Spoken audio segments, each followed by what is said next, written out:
In one of the greatest eras of men's tennis, my guest tonight was often larger than the game itself.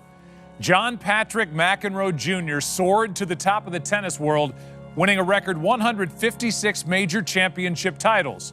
He's a 17-time Grand Slam champion, a 5-time Davis Cup winner, and his single-season record of 82 wins and 3 losses still stands as the greatest in the open era of men's singles tennis.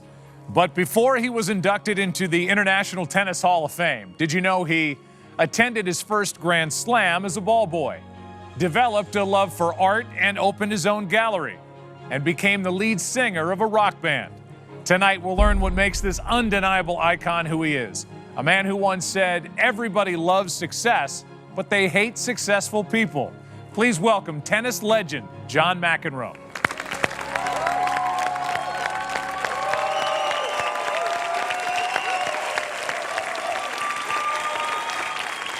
Thank you, man. Thank you. Whoa. Do you like this? Do you like talking about yourself? I can't size you up. I know you a little bit off the TV circuit and off the tennis circuit. We've been around each other. But I can't tell. Is this going to be torture for you, or is this something that you enjoy doing? I understand from the kudos that you've gotten from your past shows that you ask a lot of questions that aren't normally asked. So I like that part. Okay. I don't like the part where they ask the same old boring questions. God. Well, this is going to be a short show. I did not know that in 1959 you were born in Wiesbaden, West Germany. My father was in the Air Force. My mom came over to be with him. I spent the first year of my life on an Army base. And then you moved to Queens. Queens is I think of you, I think of Queens. I mean, not just because that's where your childhood was centered, but you've got the U.S. Open right there in your home borough. For sure. It's a different environment than almost any place in the world. You sort of have to fight for everything.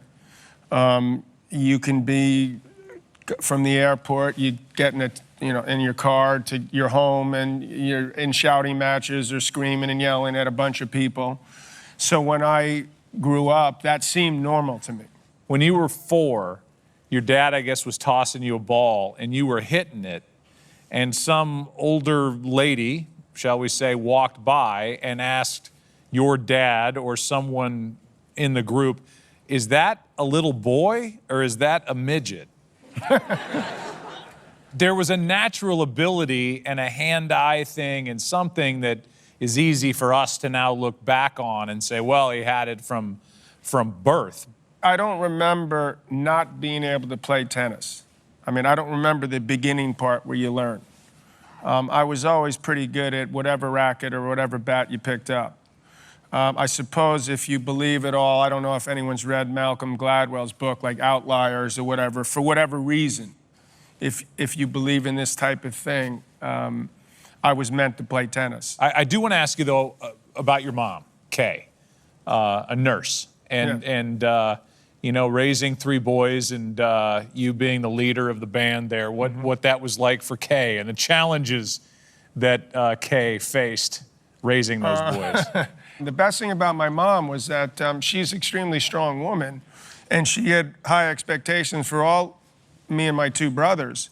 So she was very much behind us. We felt that very much, we felt that she loved us and would take care of us and had our back.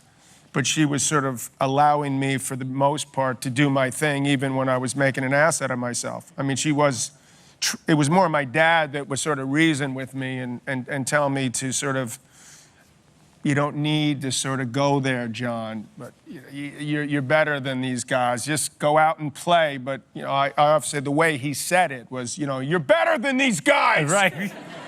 You don't need to do that. I read somewhere where your parents told you, tell the truth at any cost. Did you adhere to that? I pretty much did, and it did cost me at times. I feel like you held those around you to a very high standard. And if they didn't measure up, you were going to let them know about it. I love the way you put that, Joe. I think that my parents were very much behind me. So as a kid growing up, we joined this club at 8.5. The pro there, who we had no idea who the person was, said, hey, he can play. Send him to Port Washington. Well, we didn't know what that was, and that happened to be where Harry Hopman was. And then it happened that this guy, this great Mexican player, Antonio Palafox, was a guy who played a similar style that I did. And so he taught me sort of the way I played. And in essence, what he told me was very simple: don't ever hit the same shot twice. So every time I would hit a shot, I would try to vary it, whether it was the speed of it, the spin, the pace of it, how early I was taking it, where I was positioning myself. So a tennis court became like a geometric equation for me. There'd be numbers running through my head, like 100 numbers on each side, say, if you can picture this. And everywhere I moved, I'd start to calculate, sort of, I guess like a little bit like a calculator, the odds of how they go up in my favor or down, depending on what I do with certain shots and what options they have available. And he taught me that. There's a common thread throughout the early years of your life where it seems like you keep wanting to pull your athletic life into the direction of football or soccer, or you like being part of a team. I like being part of a team, but I also like being very good at sports, and I was reasonably good at any sport that I picked up, but I noticed in football that they hit you awfully hard. Yes. So I liked hitting, but I didn't really like getting hit that much. So makes sense. Soccer I was good at. So the idea that you have to focus on one thing at 10 years old, if you see all the great football players or LeBron James in basketball, there's a thread, I believe. They're not just playing basketball. They were great at football, or they could play. Maybe Michael Jordan wasn't that great at baseball, but I'm sure he was great at most of the other. That was a joke. A lot better than I was at football, I'm sure.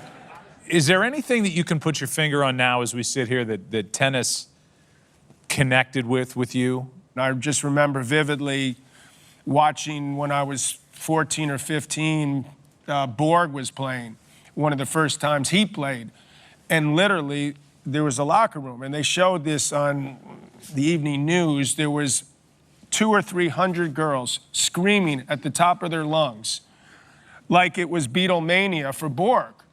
And I thought, I want to be a professional tennis player. Right, yeah. Forget the team thing. I love tennis. This tennis thing started looking a whole lot better.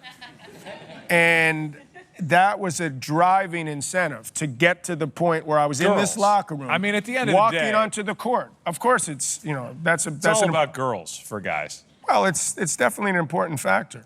Okay. This tennis career just kind of popped up fast.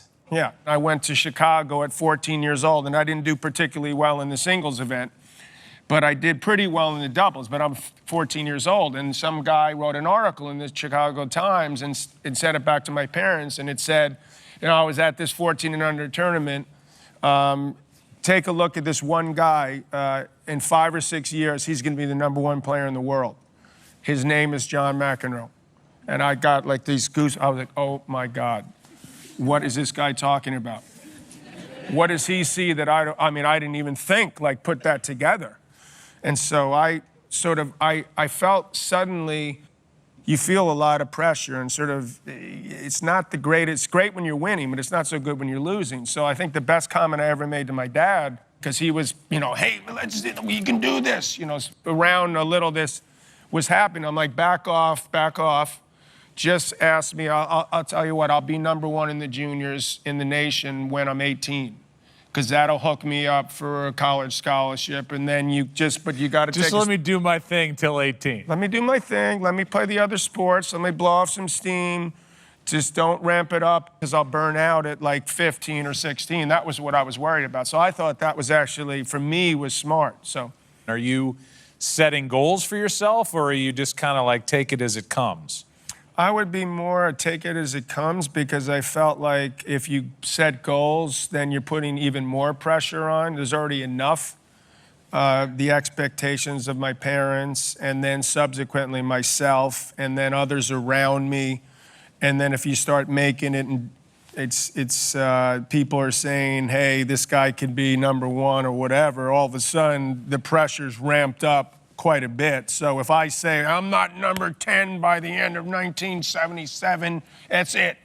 So to me, I felt like it was happening at least in a pace I could handle.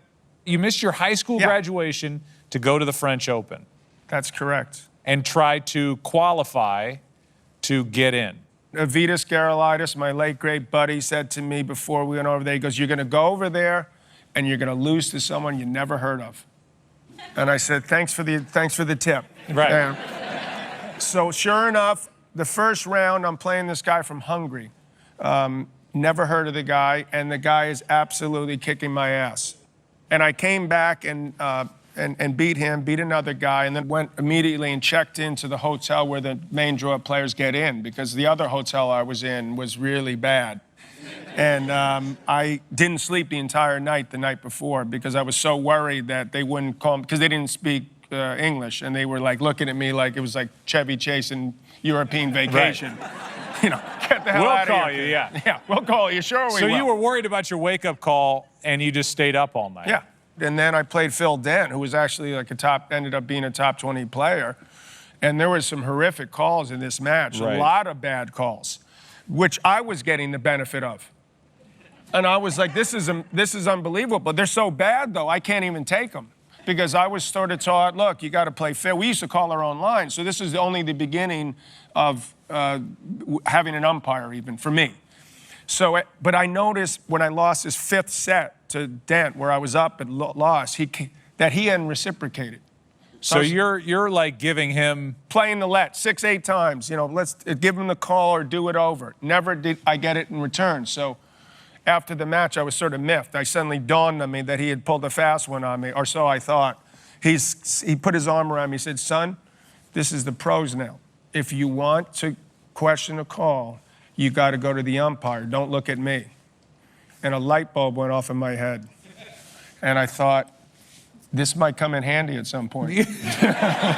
So little did we know that Dent at that time started the questioning of the umpire. And ironically, a month later, when I got to the Wimbledon qualifying and got to the quarters, who do I play in the quarters? Phil Dent. And that's the first time that I recall where I started questioning. I said, all right, I remember what he said to me at the French. I'm going to take this to another level now. And then all of a sudden, well, maybe the rest is history. So you go over to Wimbledon. I beat Dent, you know, who had clued me into questioning calls in the quarters. Right. I walked into this hotel, which was the Players Hotel at the time, and there was, because they gamble there a lot. I mean, not that they don't here, but it's more legal there. Okay. And so they had the odds. Bjorn Borg was, I think, 2-1. Connors was 4-1. Vitas Gerulaitis, who was the 3rd semifinalist, 25-1. John McEnroe, 250-1. And I thought, I can't even believe that I'm even part of these 3 with these other 3 guys are like heroes. And because you got into the semifinal, they switched the locker room for you. That's right. And it's kind of like a class system, like, now you're good enough to be in the nice locker room with the nice towels and the nice lockers. And you run into Jimmy Connors in that locker room before you play him. Well, he gave me a little bit of the, well, not a little bit, a lot of the complete brush off. He didn't acknowledge my existence. So you're like, hi, Mr. Connors. I tried to say that, but he blew by me and gave me, like, you know, screw you before I could even begin to say, Mr. Connors, this is, you know, try to lift my head up like I'm about to play you in the semis of Wimbledon. Sorry. You know, I should have, in retrospect, said, I'm going to kick your ass, man, you son of a bitch. But I wasn't ready for that yet. It took me a while to get to that point, but at the time, it was overwhelming. I had never played on center court. I'd been on the outside courts, and I was on the second stadium, court 1. So all of a sudden, I'm literally, my legs were shaking when I started that match.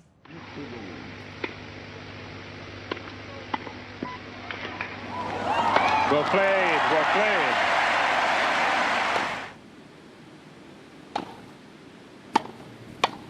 Oh, that's a beautiful shot.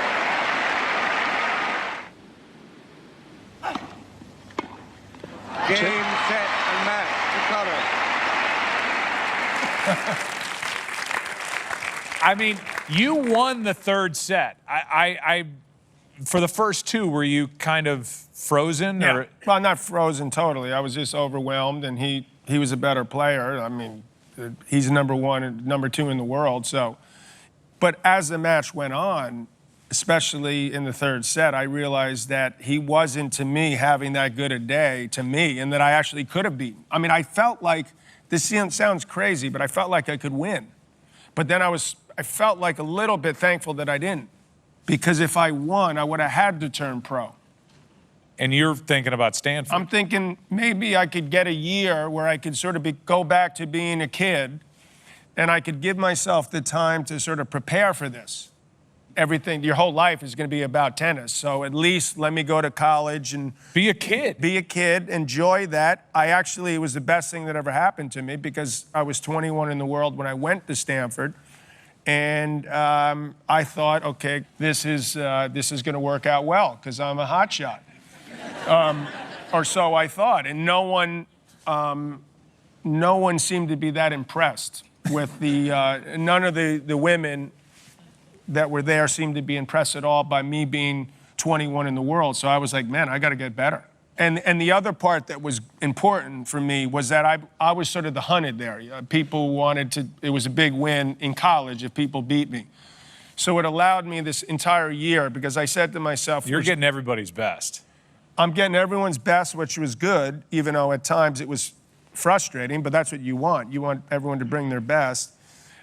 That was where there was a fairly high level of pressure because I felt like, look, I've got to win the NCAAs. I cannot not win this. I've got to win it because if I don't win it, it's lame to turn pro unless I win this thing. So that was a tense 10 days when I went down to Athens, Georgia. So you win the NCAA championship in 1978, but that's it. It's a one and done. Mm-hmm. You drop out and you become a professional. Was anybody at home disappointed that you didn't see the college thing through, or was it time? I believe that even my mom realized, who wanted me to be a lawyer or a doctor, because that sounds good, or I don't know why, but yeah, it's a nice profession, but certainly. But she understood, and my dad understood that it was time to go for it. You know, after you leave Stanford, a lot of things happen fast. I mean, you're chosen to represent the U.S. in the Davis Cup in the fall of '78. Yeah. You really took pride in playing in the Davis Cup. That was something that was special to you. Not a huge payday, but you wanted to represent your country. Yeah, obviously, you put USA on your back's amazing, and kick other people's asses is also fun. Yeah. From other countries. You go back to Wimbledon, not as good this time in '78. No, I lost first round. You lost in the first round, but you get to the semis and Connors in the U.S. Open. Something I don't want to miss is your first victory over Jimmy Connors. It happened at Madison Square Garden in a Masters tournament, and you beat him because he withdrew with a blister. Well, I was going to beat him anyway. Okay. All right, yeah. All right. That's why he withdrew. Because he went on the next week and won a tournament the next week. He didn't want to give me the satisfaction of winning the last point. So I actually just said, hell with it. I'm going to get up and I'm going to walk out in the middle of the court. I'm going to put my arms up and I'm going to say, I just beat this guy. And whether you could look at it like a chess match, he laid the king over. But either way, he was going down. And it was still just as amazing a feeling. Is this where the rivalry starts, or did it start back in that locker room at Wimbledon when you were a kid and he blew right by you? I think it started because I was a young buck and he's the #1 American. He's 6 years older than me, so he didn't want, I mean, I don't blame him. He's trying to do everything he can to keep that ranking, and he's trying to intimidate me and trash talk me, and it seemed like that was I was okay with me. I mean, I figured that was sort of par for the course.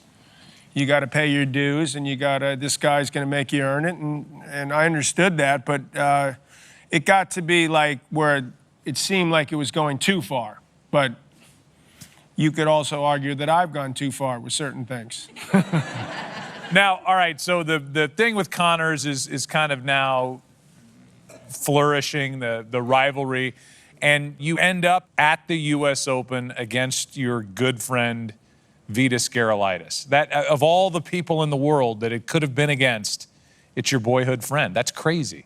I thought, and I know Vitas thought this, God rest his soul, that this was amazing because we were two guys that grew up within 20 minutes of this facility.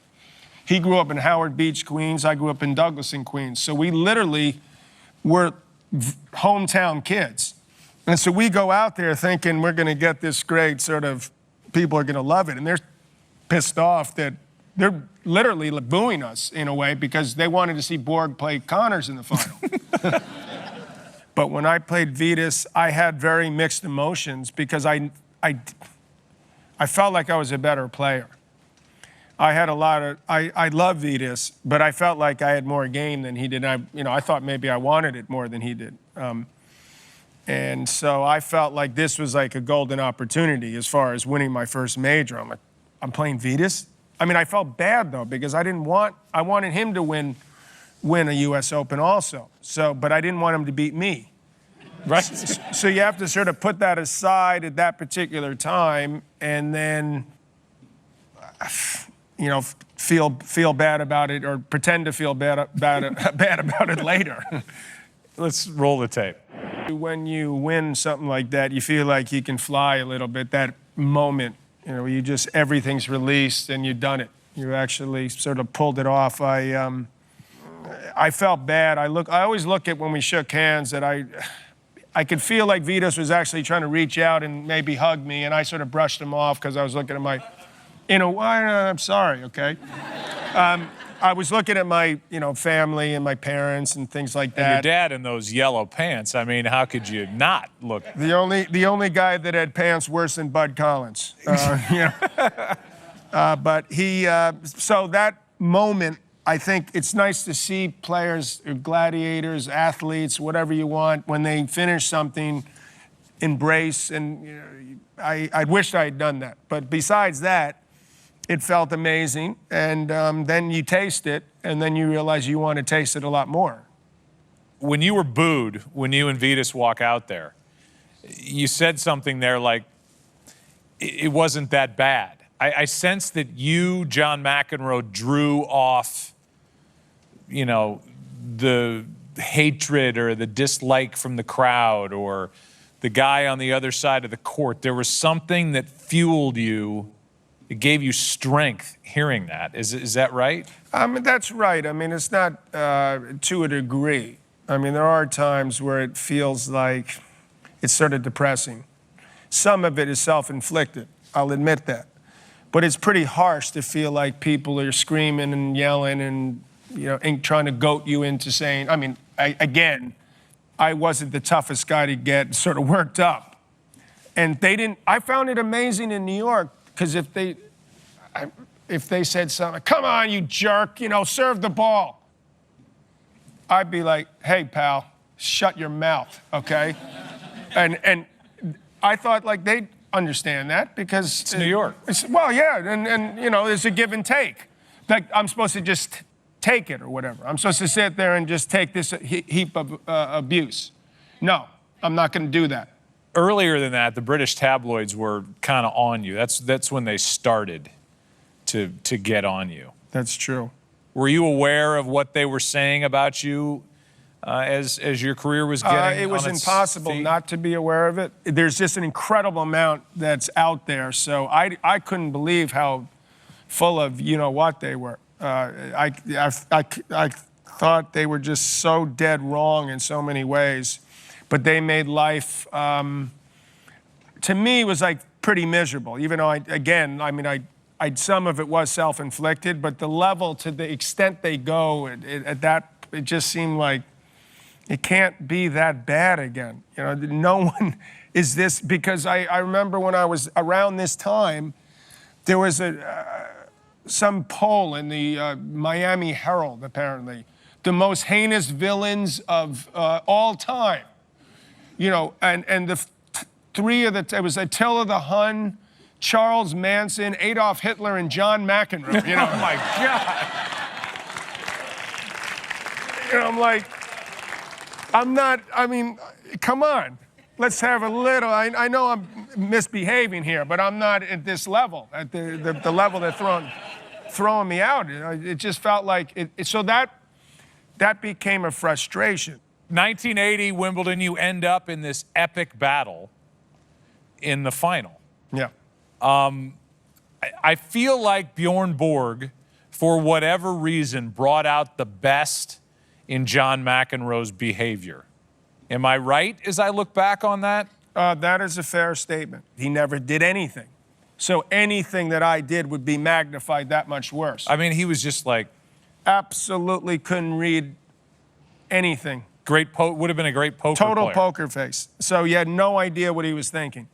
And he didn't do anything whatsoever. So like, I knew that if I did even one or two calls, that it would make me, I would look that much worse. And he was the perfect gentleman. This is in the third set, a tiebreaker. I mean, the match is his if he can win this tiebreaker. That was one of the few matches that I ever experienced, certainly much more so while this was going on, knowing there was something sort of, you're part of something epic. While you're in it. While you're in it, which is very rare.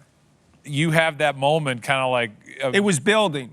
And it was building, and it sort of just all came together where it was like, this is like amazing. I can't believe that I'm part of this, which feels somewhat like historically for me, like by far the biggest match I ever played, and it's going to be, people are going to remember it. Championship point number 4.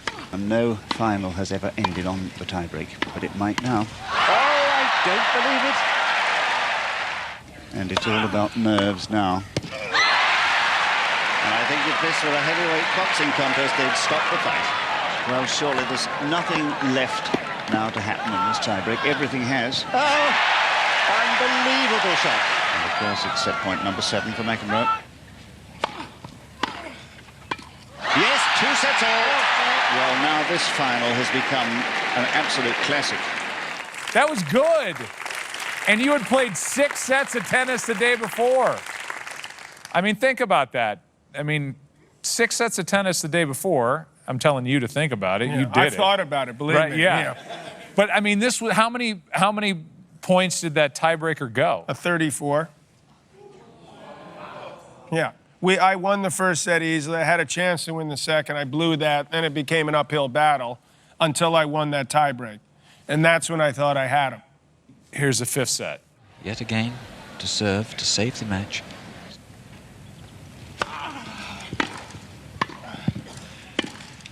That's it. And the sad McEnroe, there's his father in the white hat.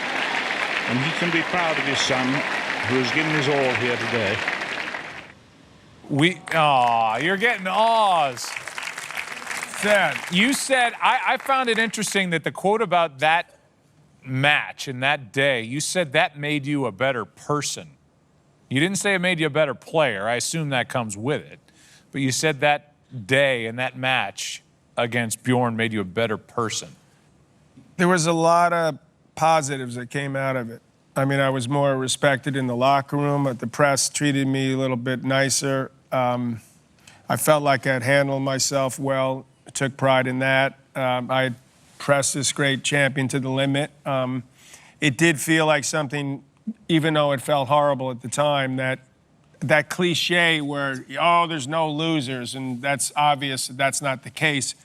That's close to it ever feeling like that was the case. Like I felt like a winner, that I had lifted myself up a notch or two in that one day. So then did that change your approach going into 81? Did you take it more seriously? Was there room to take it more seriously? I mean, I obviously, whenever you match up against people and you see how or why you came up short, you realize you have to add more to your game, whether it's in terms of fitness, in terms of heart, in terms of will, in terms of, preparation.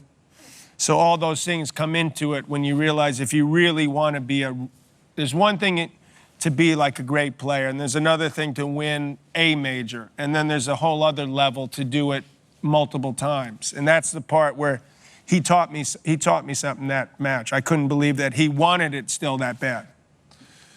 So 1981, back at Wimbledon. We've just seen this heartbreak, and you're leaving it all out there on the grass. And 1981, the first clip we'll show is the "You Can't Be Serious" clip. The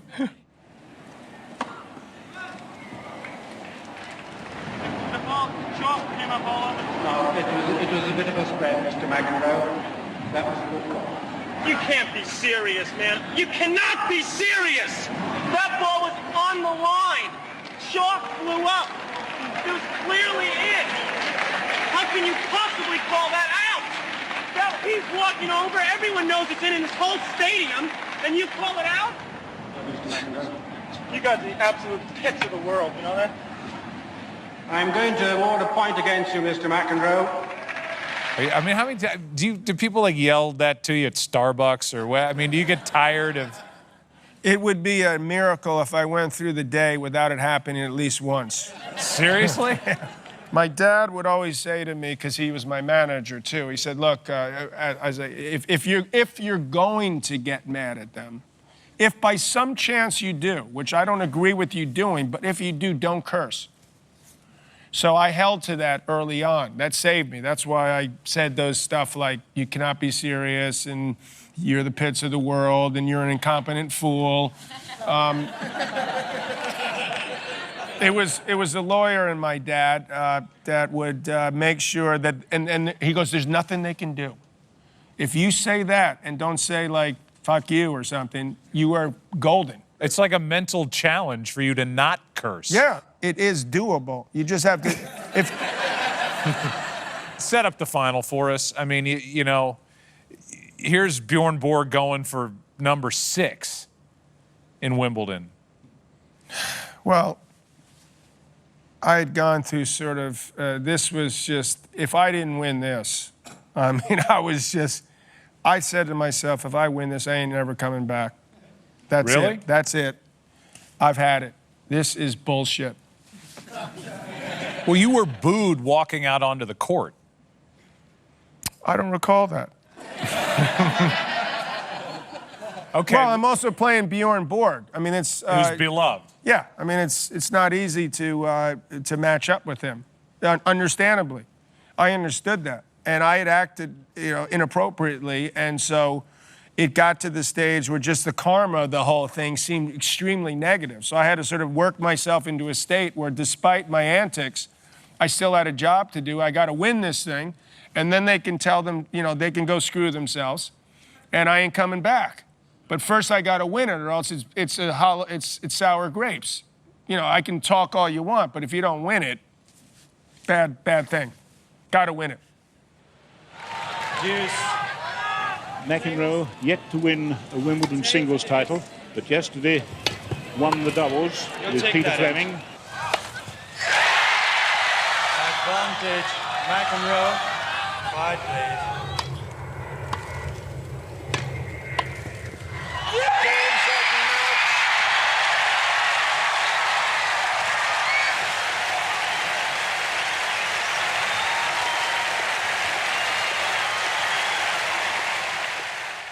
There it is.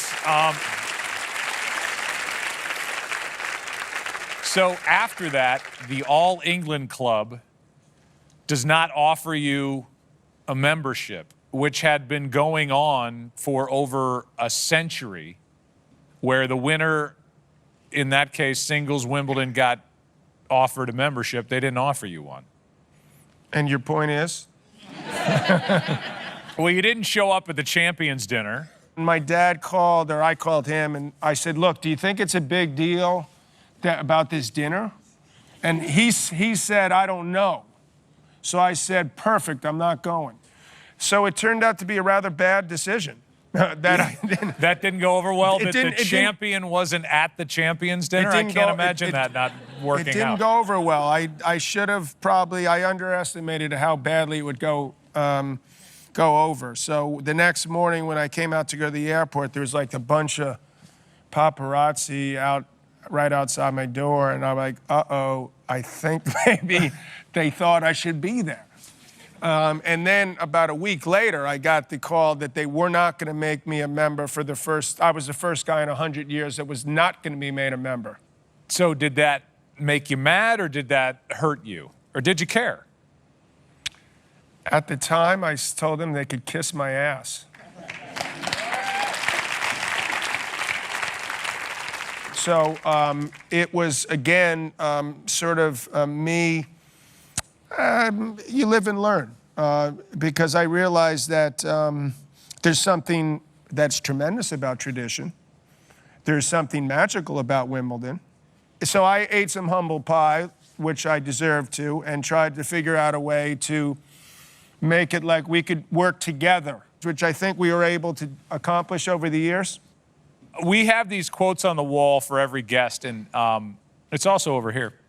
Yes, I know. I thought this was another one. No, we can only afford one. But I love it. Of all the quotes that we've had up there, this one just speaks to me. I think it's quintessentially you. Everybody loves success, but they hate successful people.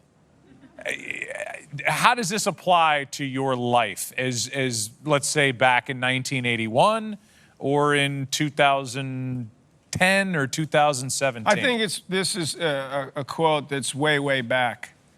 It was applied to me. That was something that, particularly when you're a young person, people have a much harder time accepting, especially if you shove a pie in their face while you're kicking their ass. Right. You know, yeah. People don't like that, which I totally understand. So, you know, the payback comes, you know it's coming at some point. They're going to wait for years before when you start coming down, they're going to come. And so you got to expect that. We've talked so much about the Connors rivalry. 1982, you're in Chicago at the Michelob Light Challenge. Whoa. Do you have tape of this? Yes. Oh, God. Let's roll it.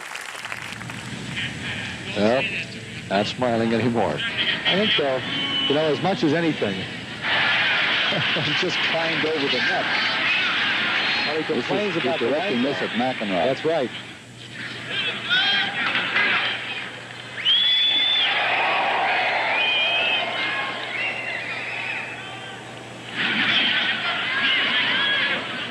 Now all of the officials are around. I think what he's really complaining about is the delay that McEnroe had. I mean, that's like next level rivalry stuff. What was that? You were over there kind of doing delay a game, like pulling on your strings? I don't know what I was doing. I wish if there was one guy that I thought, I wish I was tougher like these other athletes. That was one guy I would really love to take my chances in a fight against. At that moment, or like later moment, tonight? You know, that moment happened to be, if I'm not, either one. But so I slept like 2 hours that night, maybe. So I was pretty irritable before I stepped on the court. And then when we went to a fifth set and we were playing and he was, you know, putting his finger in my face, that was not like a pleasant, that's not one of my more pleasant memories. So do you get tired of seeing these videos? Or do you look at it and laugh? Do you look at it and go, man, I acted like a jerk? What do you think? I don't look at them because my kids would say, hey, you see the thing on YouTube? Like this, you know, people put it together and it's great. It's only 4 minutes. It's 37 of your greatest operas, you know. So they can't help but show me sometimes, in certain times, you can laugh about it, certain ones. There's also times where but generally I try not to. I wasn't even talking to you, umpire. I said it to I wasn't talking to you, umpire. Do you hear me? I was talking to myself. What did I say, umpire? Tell me. Please tell me. Please tell me. Come on! This is absurd! I can't believe this! Right on the line. No mistakes so far in this match, right? You haven't overruled anything. No mistakes whatsoever. Second serve, please. Answer my question! The question, jerk!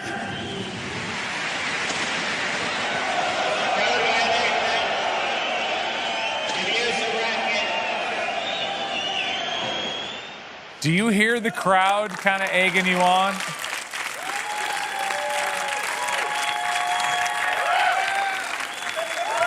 Great crowd, great crowd. Can you hear, like, when you take the whack at the water there at the end, can you hear the crowd kind of... Is the Pope Catholic? Yeah. I actually hit it. It turned out that I hit that water bottle into the lap of the King of Sweden. He was in the first row. I did not know that at the time. And I wasn't thrown out of Sweden. So he was a good sport. But I felt like you were able to channel it, right? I mean, I felt like you used a little bit of it as power and a little bit of intimidation factor. And there was a side to your game where I'm not used sure that. where I was intimidating people in a way. I mean, you could enlighten me if you'd care to. How was I intimidating people? If you're talking about the linesman or the umpire, or are you talking about the player? I'm thinking if I'm playing against you and you're this volatile guy over there, I would imagine there's a little bit of intimidation factor in there. No, you don't buy into that? No, no, I don't. To me, if someone was doing that and I was playing against a guy and he was acting like a complete ass, assuming that that's what they're thinking, and that he's intimidating the umpire, I would want I'd want to beat this guy that much more. Why the hell would you give this? I never bought that. Again, if I say to a guy, you're the terrible umpire, he's going to give the other guy the call. You just go, smooze the guy a little bit if you're the other guy, and you'll be golden. You can't. So I disagree. You can't intimidate an umpire into maybe getting the next call. If I go to an umpire and I go, you're a fucking asshole, okay? Yeah. Do you think the guy's going to give me the next call because I just said that to him? I mean, I don't get where the connection, he just called me a fucking asshole. I'm going to give him the next call. Okay, I say I don't want that to happen again because I was embarrassed because this left-handed guy with a headband and frizzy hair just embarrassed me in front of my grandma, who's so excited that I finally get to referee this match at Wimbledon center court, that the next time I'm giving him the call because I don't want to be called a fucking asshole by the guy who's throwing his racket around.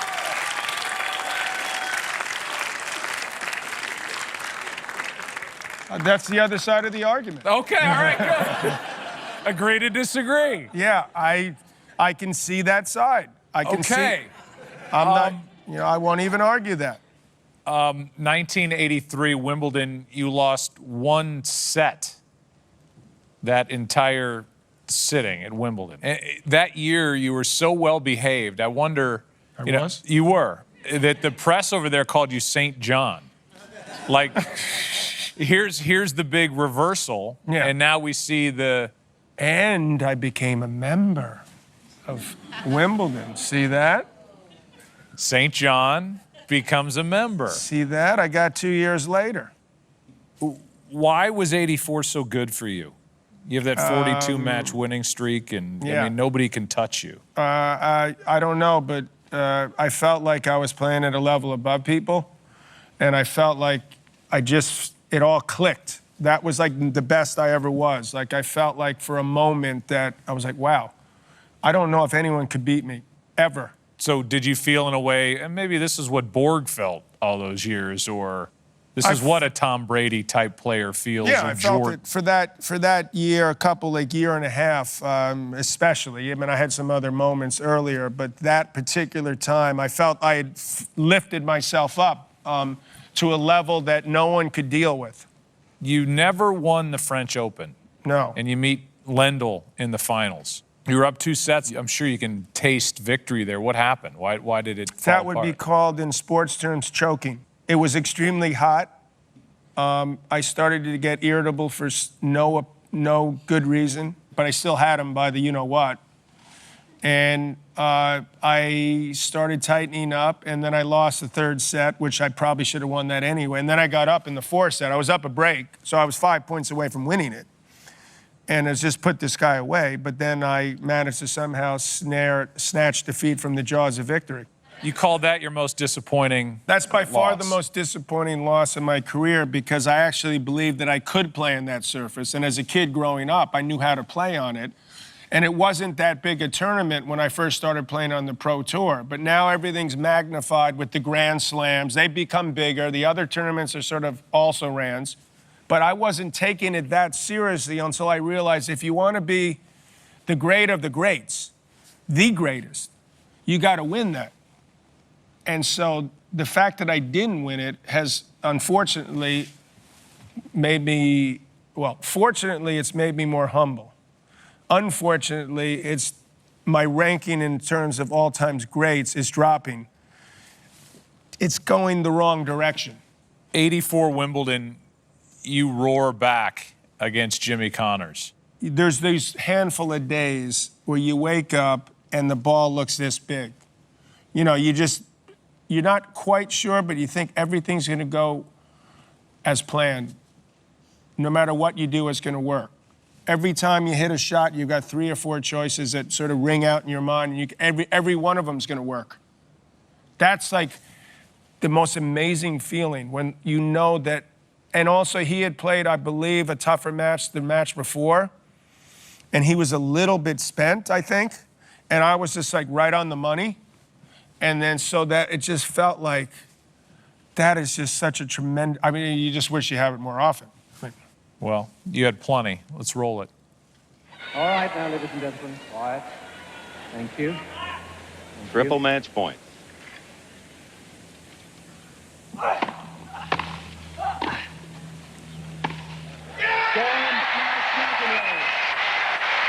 tennis genius on this hot England afternoon. 6-1, 6-1, 6-2. The champion is John McEnroe. 6-1, 6-1. Number 3. How good was that moment at center court? Well, I mean, do I need to explain that one? No, I mean, well, kind of. That was sort of where all the work, everything that sort of, you know, playing 80, 100 matches a year, you try to crystallize it at the right moment. And then it just is the perfect opponent to sort of just squash him to like a little pea. And want to do that. I mean, I know he wants to do it also.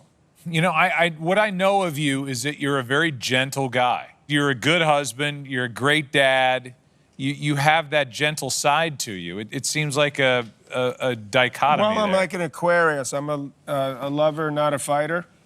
I think ultimately. But I feel like people don't really know who you are. Like at this time in your life, you know, you're not only in the British tabloids, but, you know, you're a tabloid guy in New York. You're a New Yorker in the tabloids with stuff that's not just on the court. I mean, it's marriage, it's Tatum O'Neal. We normally don't even talk about husbands, wives. It doesn't matter on this show, but it does speak to the level of celebrity that you had attained. I mean, you had a lot of eyeballs on you.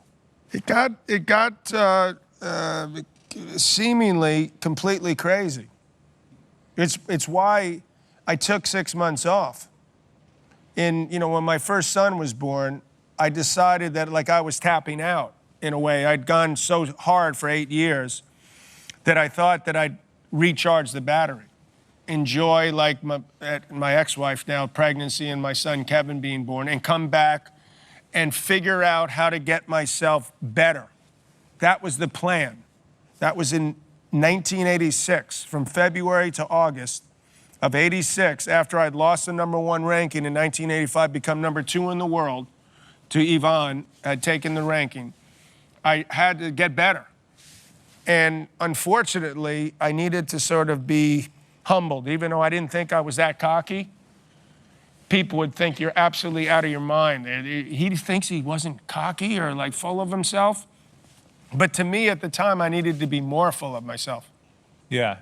I wasn't full of myself enough because I felt like it was so daunting to be like the best ever that I sort of got a little bit nervous about that. And I decided to sort of, dare I say, cop out a little. Yeah, but I've heard that a few times in the time we've sat out here, and I'm just wondering if you can look back and realize how great you were. I can realize and feel good about how great I was. Yeah. Thank you. Thank you for bringing that up. Good. You need to stop apologizing. No, you want to be greater. I mean, you go 82-3 in 1984. That's never been outdone. I won the first 40 matches the next year, and I was like going to win. I wanted to win more. I felt like it was going to happen. It's not easy to keep doing it. So I have to look back and say, well, if you have as many as I have, that's more than I thought I would have had when I was 15. You retire with 17 Grand Slam titles? I never retired, but yes, I stopped playing. I Okay. never announced. No, but I mean, people have, retirement tours and other things, but I never even announced my retirement. I just stopped playing at the end of 1992. Okay. So you're saying there's a chance. It's looking grim right now. Why not? You just didn't want to put a final stamp on the thing? Martina Navratilova went off on a year tour, and Kareem did that. And, people have their ways. It's whatever way you want to do it. It feels a little weird, like when you do that for me. I get the sense that you're really happy now. You're happy in marriage. You're happy being the father that you are. You're happy with your role as a commentator. You're happy trying to conquer golf. You're happy, maybe looking back on a great career than you might have otherwise been. I'm as happy as I can be. I mean, you always want be better with perfect with your kids, and your kids to be happy and healthy. And I've been lucky enough to be with Patty Smythe the last 22 and a half years. So that's good. That is a perfect example of, they say the second marriage is a triumph of hope over experience. I didn't think that I didn't want any part of it, but I recognized when I saw her, I was like, whoa, maybe I have a chance to get lucky and turn this around. So I was able to do that and hopefully be the better man and a good husband for it. Did you have a moment with your late father where he told you how proud he was of you? Yes, he did. He did, he did tell me that. I always felt that. He'd like nothing better, Joe, than to come see me play tennis, even in the seniors. He asked me if I could come to this event, any event, and he was uncontrollable in a way. He'd be telling stories and jokes, and he loved to be. He was great at the center of attention. He was a great man. And always in your corner. He took care of me. He was always in my corner through thick and thin. So he's up there. A couple weeks ago, he passed away, and that's going to have me, I think, take a look at things a little differently, and Joe, appreciate the things that I've done. And you've helped me a little bit with that too, so I thank you for that. So that's great. I'm glad to hear that. You went 20-13 with Jimmy Connors. Where does that stand now, your relationship with Jimmy? And can that, maybe I'm jumping to the second part, knowing what the answer to the first part is, can it improve? Considering you two were so vital to the growth of this sport in its heyday. If he's about to walk out of that door... No, he's not. He's not. If he was, I would stand up and I'd hug him.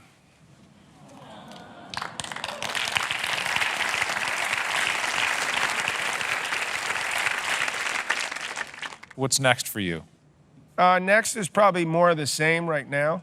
Trying to, I think that, to be involved with someone that wins, like a couple big ones would be nice. Coaching. Like coaching a little bit, although there's this conflict of interest that ESPN was mentioning to me, elbowing me about when I was with Milos. And to broadcast the event and have a player. like I broadcast the Wimbledon final, and I was coaching Milos that last year. Okay, that to me, if I'm ESPN, is a huge advantage. It's not like you're controlling the match from the broadcast booth, despite what people think. That's what I said.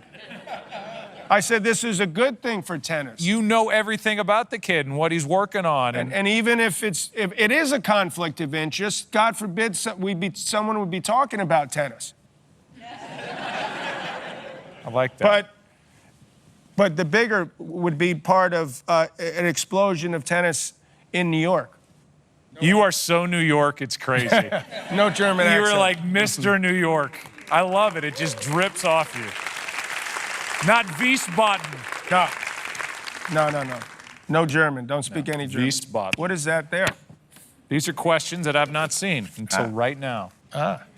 Would you rather babysit a nonstop crying infant for a day or have an unwanted house guest for a week? I would rather have the baby.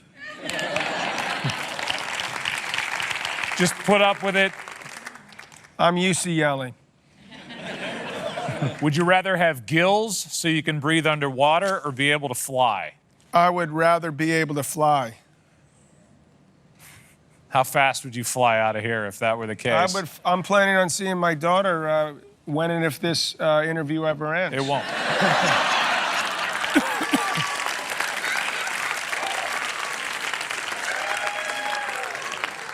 Screw you, John McEnroe.